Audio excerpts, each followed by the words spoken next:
Continuing with the sixth unit, let us discuss the methods of reducing metal oxide to metal.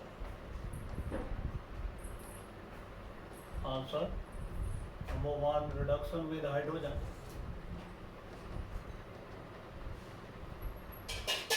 Metal oxide, they are heated with hydrogen to get pure metal. Molybdenum oxide plus 2H2, heated to get you molybdenum plus 2H2. Then we have reduction with carbon monoxide.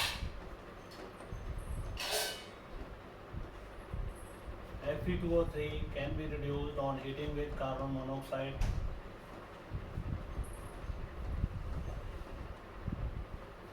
Similarly, nickel oxide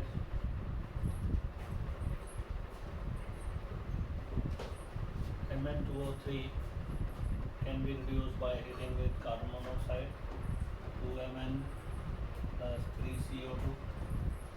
Zinc oxide can be reduced by heating with CO. Then we have self-reduction.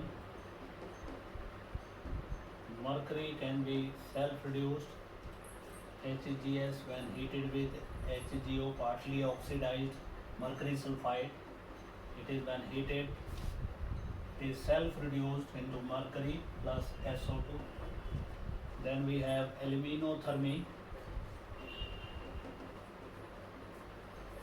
Alumino, being more electropositive metal, can reduce chromium oxide into chromium, heated in the presence of barium powder. We will get 2Cr plus 2Al2O3, 4Cr here. So this is called as aluminothermy. When we have, so these are the method of reducing metal oxides to metal. Then we have next question: what is gravity separation?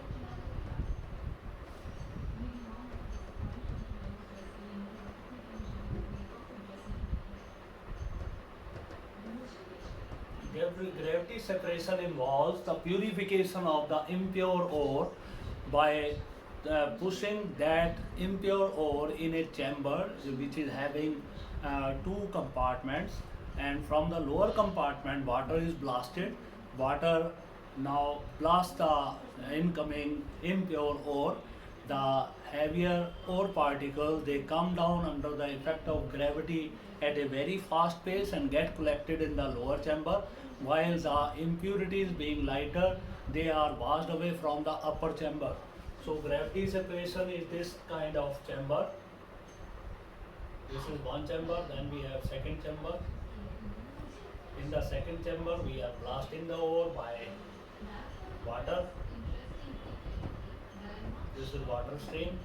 From upper side we are bringing the impure ore. The lighter gangue particles, they are washed away when it is blasted. The gangue comes out from the upper compartment, and the heavy ore particles, they settle at bottom. This is called as gravity separation.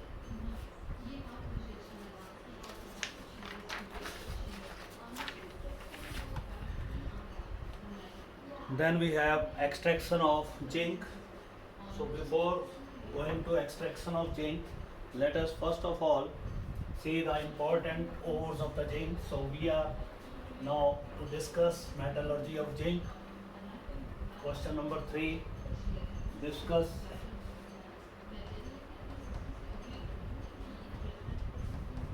metallurgy of zinc.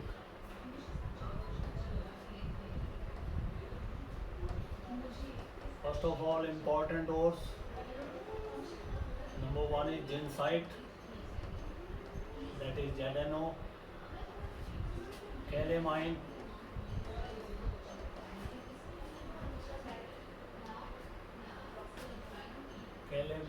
ginsite, calamine is ZNO, ginsite is ZnCO3, zinc blend, it is ZnS,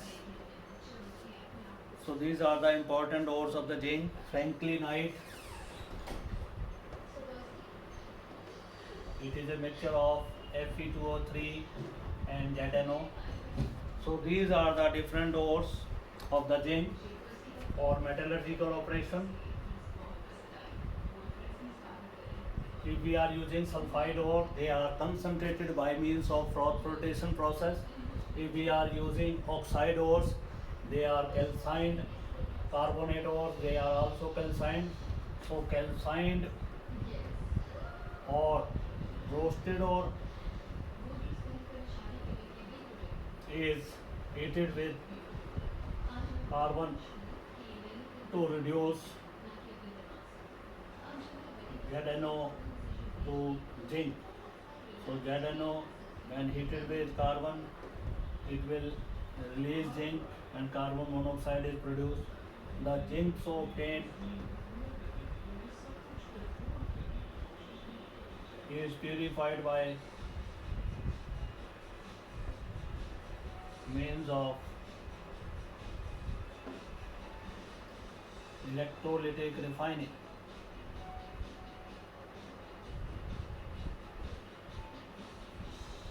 So this is the metallurgy of zinc. Then we want to know what are the steps used in the metallurgical operations.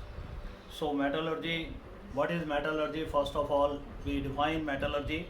It is defined as the process of extracting metal from their ores, and it involves following steps. It also involves preparation of alloys after extracting the metal to improve the quality of the metals. First of all, crushing and grinding of the ore is done, and then beneficiation, purification of the ore, and then extraction of metal, where roasting, calcination, they are also done. And after extraction of metals, we deal with the preparation of refining of metal, followed by preparation of alloys of metals. Why copper metal, which is also called as matte, which is produced during metallurgy of copper, put in silica lined converter before using. So this is very important question. Question number 5th. Fourth question was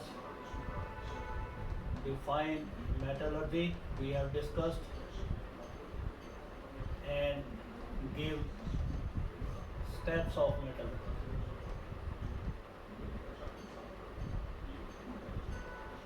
So metallurgy, it is defined as the extraction of metal,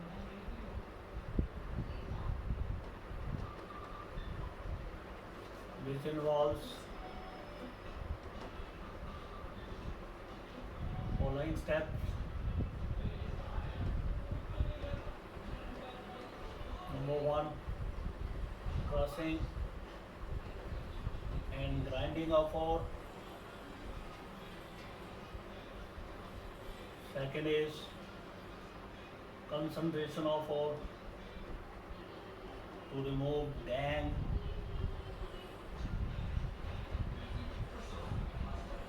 Third is calcination and roasting. Fourth is extraction of metal. Fifth is refining. Sixth is preparation of alloys. So these are the metallurgical operations. Why molten copper, जो हमने extract किया है और उसको कहते हैं मैटी, is cooled in silica converter.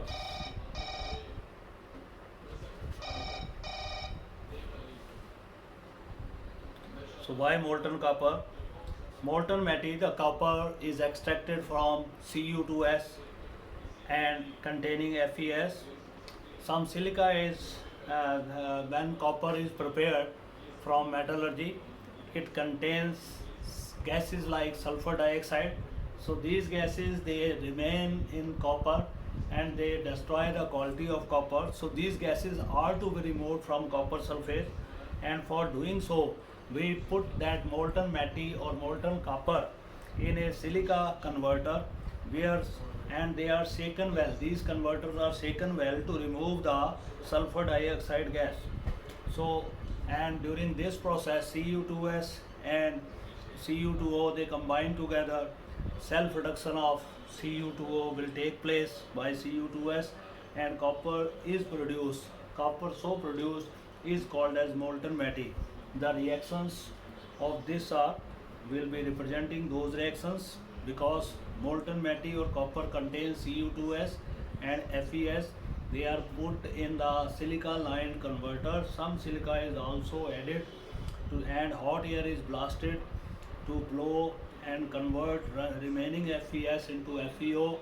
And to remove SO2 gases, we use silica converter which absorb SO2, or the SO2 escape from the surface of copper, leaving some scars on the surface of copper. Due to these scars on the surface of copper, such copper is also called as blister copper.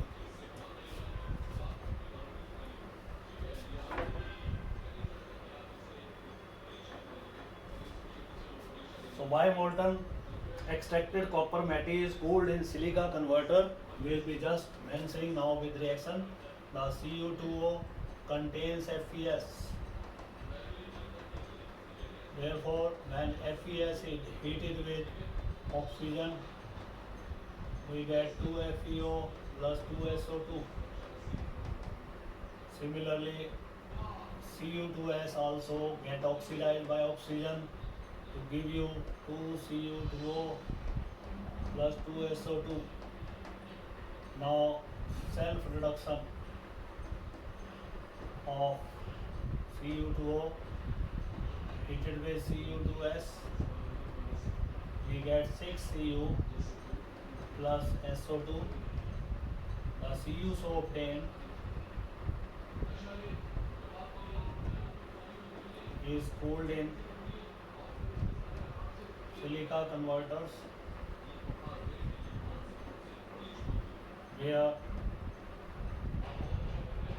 SO2 gas escapes from the surface of copper,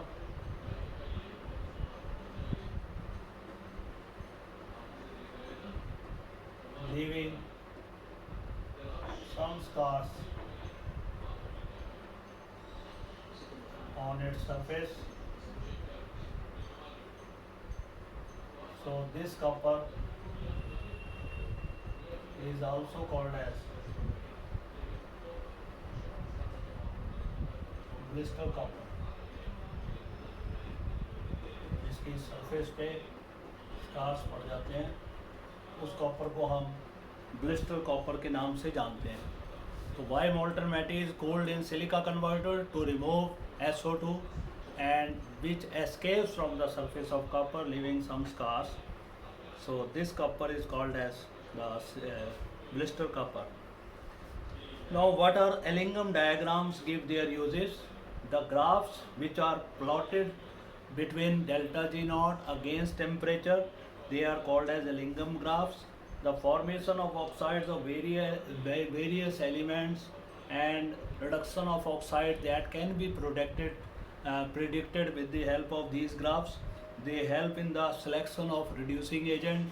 जो नीचे वाले metals हैं, they can reduce the oxides of upper metals. जैसा कि हमने देखा, aluminium can reduce chromium oxide to chromium because aluminium is lying lower in that graph and is having less value of delta G negative. So aluminium can reduce chromium oxides. So choice of reducing agent can be made from these graphs.